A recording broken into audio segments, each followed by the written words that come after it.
સામાન્ય રીતે દિવાળીનો તહેવાર રોશની અને આનંદનું પર્વ ગણાય છે, પરંતુ આ વખતે સુરત માટે દિવાળીની રાત આગ અને અફરાતફરીથી ભરેલી રહી. એક તરફ આખું શહેર દિવાળીના ઉત્સવમાં ડૂબેલું હતું, ત્યારે બીજી તરફ સુરતનો ફાયર વિભાગ આખી રાત સતત દોડતો રહ્યો.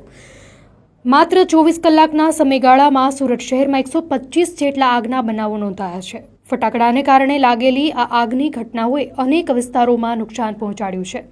ખાસ કરીને મિની બજાર અને એન્થમ સર્કલ પાસે તો ફટાકડાની દુકાનોમાં જ આગ લાગી હતી, જેના કારણે ભારે નુકસાન થયું છે. આ ઉપરાંત ઘરોમાં, મીટર પેટીમાં અને અન્ય અલગ અલગ વિસ્તારોમાં આગ લાગવાના કોલ સતત આવતા રહ્યા. આખી રાત ઉધના, પાંડેસરા, મોટા વરાછા સહિતના અનેક વિસ્તારોમાંથી ફાયર વિભાગને સતત કોલ મળતા રહ્યા. ફાયર વિભાગના જવાનોએ તુરંત કાર્યવાહી કરીને અનેક મોટી દુર્ઘટનાઓને ટાળી છે. ફરી એકવાર આ ઘટનાએ સાબિત કરી દીધું છે કે તહેવારોની ઉજવણી દરમિયાન સાવધાની રાખવી કેટલી જરૂરી છે.